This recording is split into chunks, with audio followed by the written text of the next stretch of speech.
Hello and welcome dear students to Easy Technical Education channel.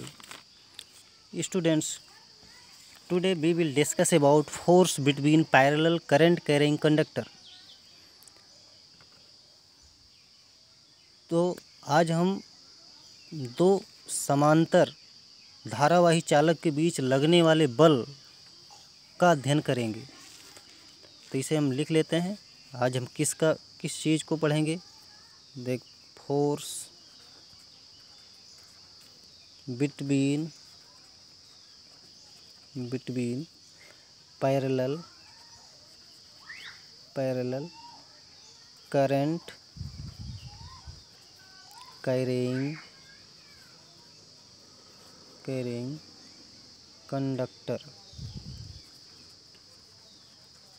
Conductor दो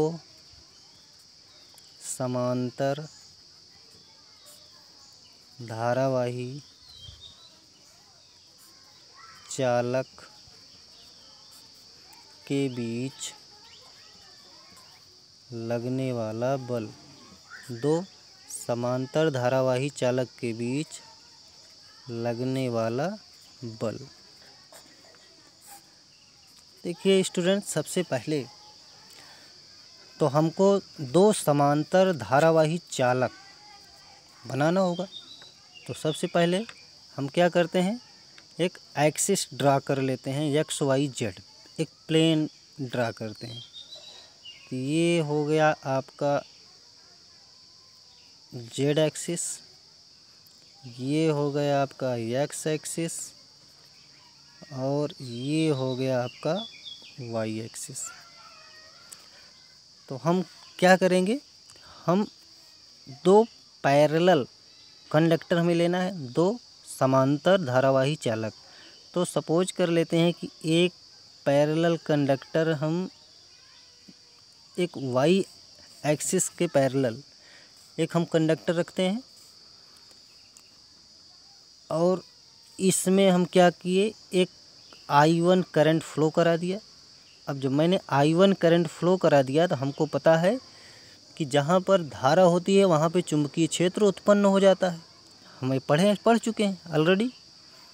तो यहाँ पर इस कंडक्टर में एक मैग्नेटिक फील्ड क्रिएट हो जाएगा।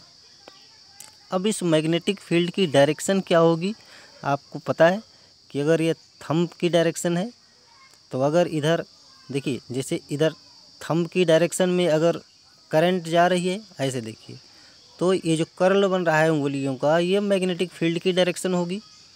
तो अगर कुछ ऐसे है तो कुछ ऐसे, यानी कि आपकी जो मैग्नेटिक फील्ड होगी कुछ ऐसे, इसको हम क्या बोलेंगे, इस तरफ जा रही होगी। तो इसे हम कहेंगे एंटी क्लॉकवाइज। क्या? एंटी क्लॉकवाइज मैग्नेटिक फील्ड बन गई। अब इस मैग्नेटिक फील्ड का नाम आप रख दो, सपोज करो इसका नाम B1 है। क्या है? B1। अब हम एक दूसरा कंडक्टर जो कि इसी मैग्नेटिक फील्ड के अंदर से होता हुआ इस पहले कंडक्टर के समांतर रखेंगे। ये हुआ पहला चालक। क्या है? पहला चालक। और ये दूसरा चालक। ये क्या है? दूसरा चालक। वो पहला चालक, ये दूसरा चालक। अब इन दोनों के बीच की दूरी, दोनों चालक के बीच की दूरी आप सपोज कर लो स्मॉल आर। क्या है? Small R. तो अब जब हम इस दूसरे चालक में क्या करेंगे, एक I2 करंट फ्लो करा देंगे, तब हम देखेंगे कि इसमें भी एक मैग्नेटिक फील्ड क्रिएट हो जाएगा। और जो ये मैग्नेटिक फील्ड क्रिएट होगा, ये किधर की तरफ होगा, इसकी डायरेक्शन किधर होगी, इसकी डायरेक्शन होगी जेड डायरेक्शन की तरफ। किधर होगी? जेड डायरेक्शन की तरफ। ईच पॉइंट पर ये जेड डायरेक्शन की तरफ ही होगा। जिधर जेड की डायरेक्शन है उधर आपकी ये सेकेंड मैग्नेटिक फील्ड होगी, जिसका नाम आप रख लो B2। जो दूसरे कंडक्टर के द्वारा चुंबकीय क्षेत्र बना उसका नाम क्या हुआ, B2। तो आपको करना क्या है, आपको देखिए कैलकुलेट क्या करना है, force between two parallel conductor जिसमें हम करंट दे रहे हैं। तो सबसे पहले हम इस पहले कंडक्टर में हमने I1 करंट दी तो मैग्नेटिक फील्ड V1 बना, और फिर जब दूसरे करंट में हमने दूसरे कंडक्टर में I2 करंट दिया तो मैग्नेटिक फील्ड V2 बना। तो हमें कैलकुलेट क्या करना है, फोर्स कैलकुलेट करना है। तो फोर्स कैलकुलेट करने के लिए हमें क्या चाहिए, सबसे पहले मैग्नेटिक फील्ड चाहिए। तो हम सबसे पहले काम क्या करेंगे कि magnetic field due to I1 निकाल लेते हैं। क्या, यानी कि मैग्नेटिक फील्ड चुंबकीय क्षेत्र, ऐसे लिख लो, चुंबकीय क्षेत्र I1 के द्वारा जो चुंबकीय क्षेत्र बन रहा है वो कितना होगा, ऐसे लिख लो, magnetic field due to I1। देखिए आप सबको पता है कि चुंबकीय क्षेत्र के लिए आपने डिफिनीशन पढ़ रखी है, वो क्या है, एम्पियर्स लॉ में आप लोग पढ़े हो कि magnetic field is equal to mu naught I upon 2πr। ये आप लोग जानते हो, ये क्या है, एम्पियर्स लॉ है, एम्पियर्स लॉ, इसे आप पहले ही पढ़ चुके हो। अब यहाँ पर जो मैग्नेटिक फील्ड होगा वो कितना होगा, तो देखिए जो यहाँ पे मैग्नेटिक फील्ड होगा वो उसकी वैल्यू क्या होगी, इसमें फर्स्ट कंडक्टर में करंट कितना फ्लो हो रहा है, I1, क्या हो रहा है, I1। तो यहाँ पे जो मैग्नेटिक फील्ड होगी हियर, यहाँ पे लिख दो ऐसे, हियर मैग्नेटिक फील्ड की वैल्यू क्या होगी, म्यू नॉट अपॉन 2πr है ये, इसमें हम क्या किए हैं, 2 से ऊपर नीचे मल्टीप्लाई कर दिया है हमने और कुछ नहीं। तो इसको लिख सकते हैं mu not upon 4π into 2I1 upon r। इसको हम ऐसे लिख सकते हैं, I की जगह यहाँ पे करंट क्या फ्लो हो रही, I1। तो ये हो गई आपकी इक्वेशन नंबर फर्स्ट। ये चीज़ समझ में आया कि नहीं आया, यहाँ ऊपर नीचे आप 2 से गुणा कर दो और कुछ नहीं, कोई इफेक्ट इसमें नहीं होगा। अब एक चीज़ निकल गई आपकी magnetic field due to I1। अब आपको क्या कैलकुलेट करना है कि मैग्नीट्यूड ऑफ फोर्स, जो मैग्नेटिक फील्ड क्रिएट हो गई तो अब मैग्नीट्यूड भी ऑफ फोर्स भी निकाल लेते हैं। तो मैग्नीट्यूड ऑफ फोर्स यहाँ पे लिख लेते हैं, मैग्नीट्यूड ऑफ फोर्स ये कैसे हम निकालेंगे, हमको पता है कि when a current carrying conductor placed in a magnetic field then experience a force that is known as Lorentz force, जिसकी वैल्यू आप लोगों को पता है BIL sin थीटा, पहले से ही पढ़े हो तो आप इसी को लिख दीजिए। लेकिन अब देखो यहाँ पर जो करंट लिया जाएगा वो क्या लिया जाएगा, यहाँ पर ये I2 करंट, क्योंकि फोर्स का एक्सपीरियंस कौन सा करेगा, ये सेकंड कंडक्टर करेगा ना, तो इसमें जो करंट फ्लो हो रही है उसको हम लिखेंगे। तो उसको जो लिखेंगे वो क्या होगा, I2L इंटू B, ऐसे लिख सकते हैं। या इसी चीज़ को हम लिख सकते हैं I2LB साइन थीटा। अब देखिए थीटा क्या है, आप सबको पता है कि angle between I2L and B, angle between, यहाँ पे लिख लो where theta is equal to angle between I2L and magnetic field, यानी कि थीटा क्या है, I2L और चुंबकीय क्षेत्र के बीच का कोण, ऐसे आप हिंदी में लिख लीजिए। अब यहाँ पे ये जो चुंबकीय क्षेत्र और I2L के बीच मीन इसके और इस मैग्नेटिक फील्ड के बीच जो एंगल फॉर्म हो रहा है वो कितना है, आप सबको पता है कि ये जो सेकंड कंडक्टर के द्वारा मैग्नेटिक फील्ड बनाई जा रही है वो किधर है, जेड डायरेक्शन की तरफ, किधर, जेड डायरेक्शन की तरफ। और ये जो सेकंड कंडक्टर है वो कहाँ पे है, वाई डायरेक्शन में है, किधर है, वाई डायरेक्शन में। तो वाई डायरेक्शन जेड डायरेक्शन के परपेंडिकुलर है, आप सबको पता है। तो ये भी क्या होगी, परपेंडिकुलर होगी। क्या होगी, परपेंडिकुलर होगी। यानी कि ये आपस में कितने अंश का कोण बनाएंगे, 90 डिग्री का।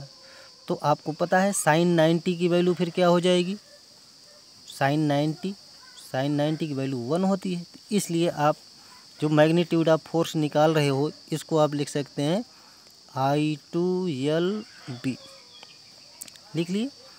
अब ये जो आपने मैग्नीट्यूड ऑफ फोर्स निकाला एक्चुअली है किसके लिए, ये इनफाइनाइट लेंथ ऑफ वायर के लिए।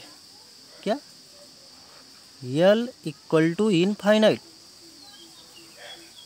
लेकिन ऐसा यहाँ पे हम कंसीडर नहीं करेंगे। क्यों, क्योंकि अगर हम L = इनफाइनाइट रख देंगे तो इसकी भी वैल्यू क्या हो जाएगी, इनफाइनाइट हो जाएगी। इससे हमें कुछ फ़ायदा नहीं मिलेगा।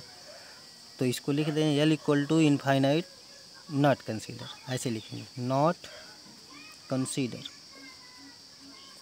अब क्यों नहीं कंसीडर होगा ये आप लोग समझ चुके हैं, ठीक। तो इसलिए हम क्या करेंगे फिर, तो हम यहाँ पे निकालेंगे क्या, force per unit length, force per unit length. अब फोर्स पर यूनिट लेंथ निकालेंगे तो इसको हम क्या लिखेंगे, तो यहाँ से अब ये हो गई force per unit length F/L। तो यहाँ भी L से अगर भाग दे देंगे तो हमें क्या मिलेगा, I2B। बात समझ में आई। अब ये क्या हो गई, फोर्स पर यूनिट लेंथ।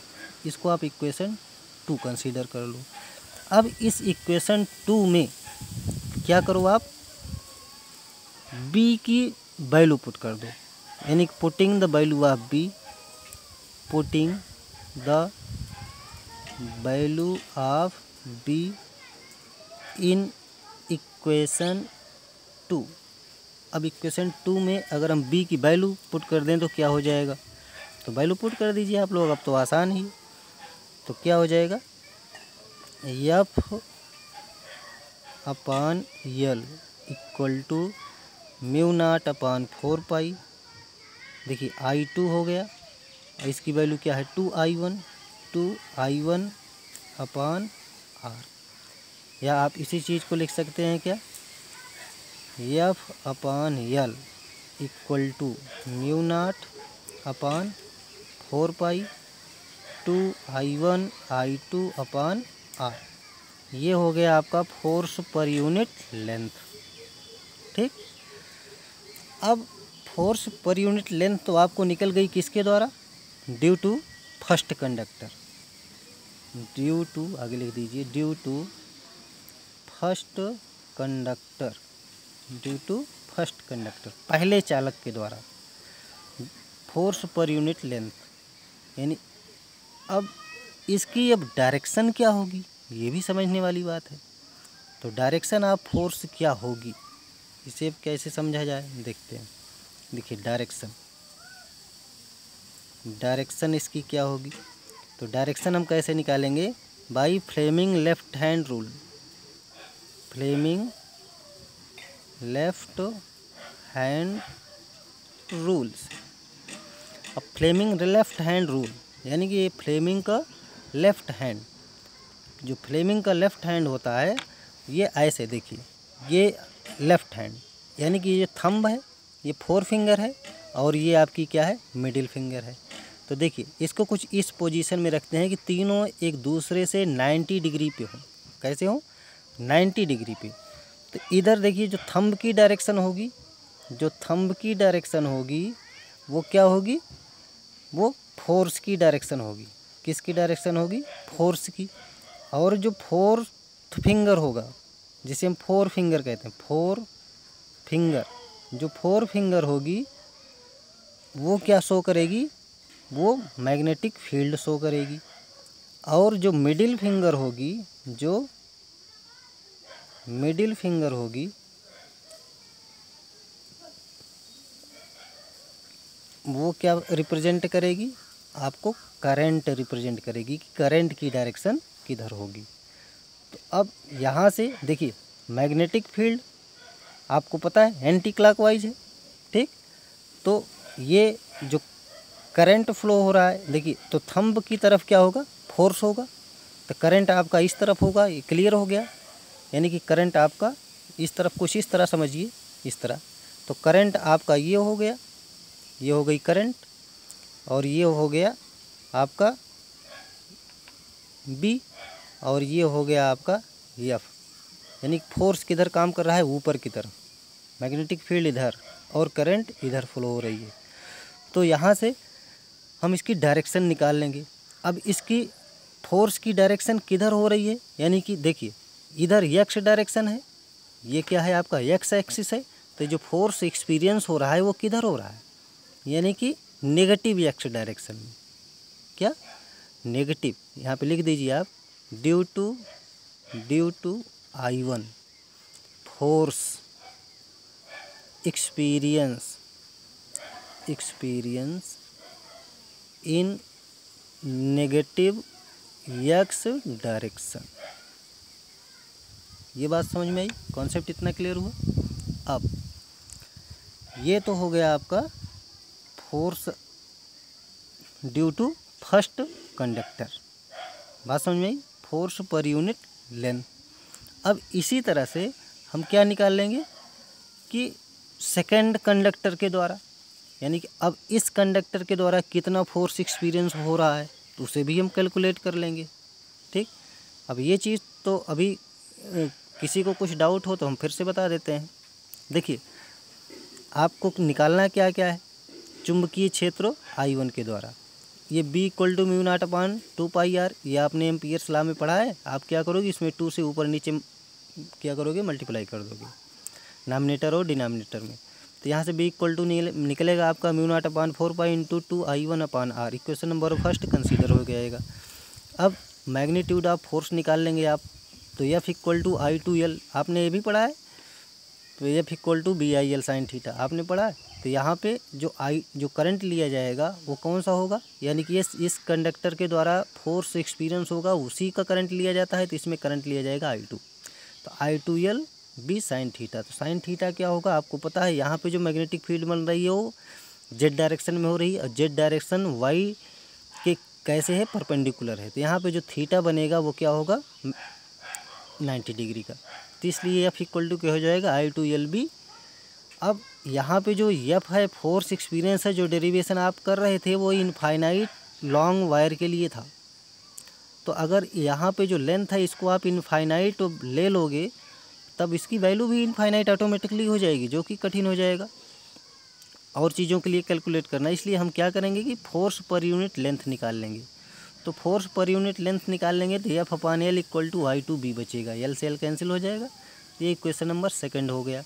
अब इस इक्वेशन नंबर सेकंड में हम क्या करेंगे, ये B की वैल्यू पुट कर देंगे, चुंबकीय क्षेत्र की वैल्यू। अगर हम इसको पुट कर दिए तो F/L = μ0/4πI × 2I1/r। तो यहाँ से इसी को हम लिख सकते हैं F/L = μ0/4π 2I1I2/r। ये क्या है आपका, force per unit length due to first conductor, यानी कि पहले कंडक्टर के द्वारा फोर्स पर यूनिट लेंथ है। ठीक, अब इसकी डायरेक्शन कैसे हम निकालेंगे, इसकी डायरेक्शन निकालेंगे फ्लेमिंग लेफ्ट हैंड रूल से। तो फ्लेमिंग लेफ्ट हैंड रूल से आप इसकी डायरेक्शन निकालोगे तो इसकी डायरेक्शन क्या हो जाएगी, नेगेटिव एक्स डायरेक्शन में हो जाएगी। अब हम क्या करेंगे, हम magnetic field due to I2 निकालेंगे। क्या, magnetic field due to I2। तो इसे हम लिख लेते हैं, यानी कि मैग्नेटिक फील्ड लिख लो B ड्यू टू I2। तो उसी सेम प्रोसेस है, यानी कि यहाँ पे हम क्या लिख लेंगे, B2 कंसीडर किया था हमने, उसको B1 इसको B2।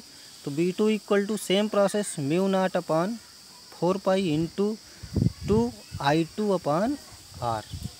ये हो गया। अब फोर्स एक्सपीरियंस यानी कि मैग्नीट्यूड ऑफ फोर्स निकाल लेंगे, सेम प्रोसेस है।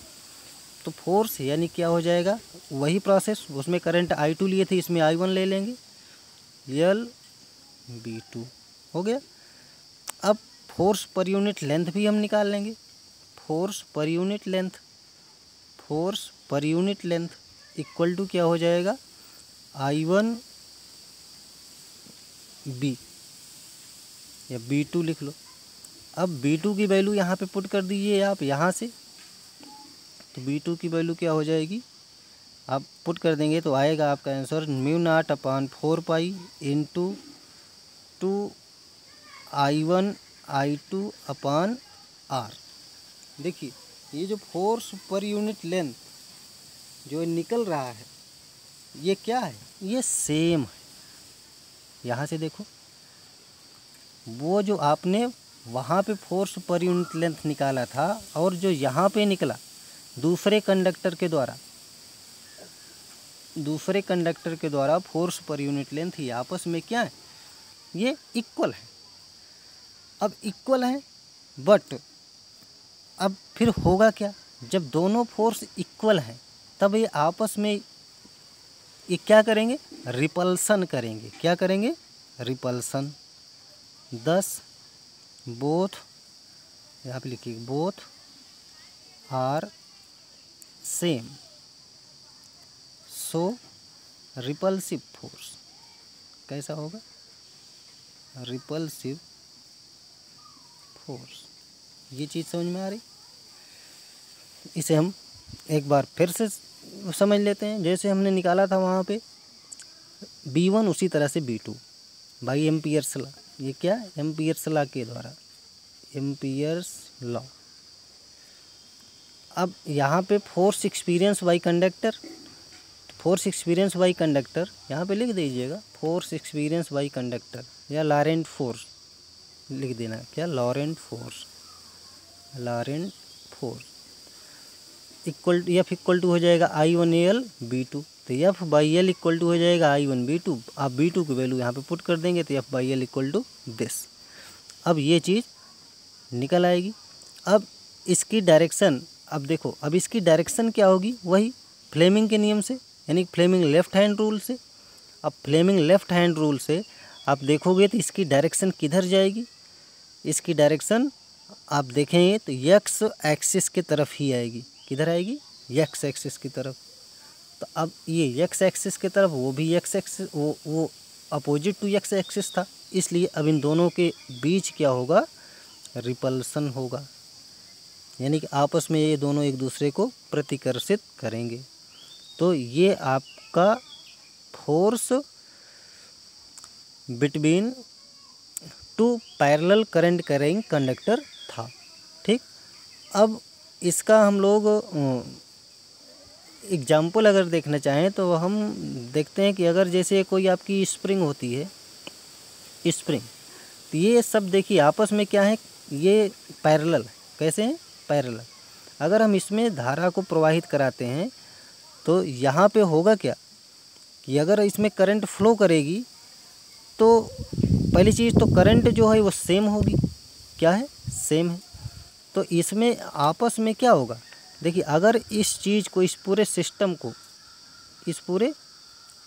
को आप क्या करो कि इसको आप एच जी में अगर आप डिप कर देते हो तो ये क्या हो जाएगा, ये आपस में कंप्रेस हो जाएगा, श्रिंक हो जाएगा। बात समझ में आई। तो ये नेचर जो है ये इसी रीजन की वजह से है। क्यों है, ये force between two parallel current carrying conductor की वजह से है, यानी कि दो पैरेलल करंट कैरिंग कंडक्टर के बीच जो फोर्स काम कर रहा है उसी की वजह से ये स्प्रिंग जो है श्रिंक कर गई। ठीक, ये इसका एग्जाम्पल है। तो आज के लिए बस इतना ही।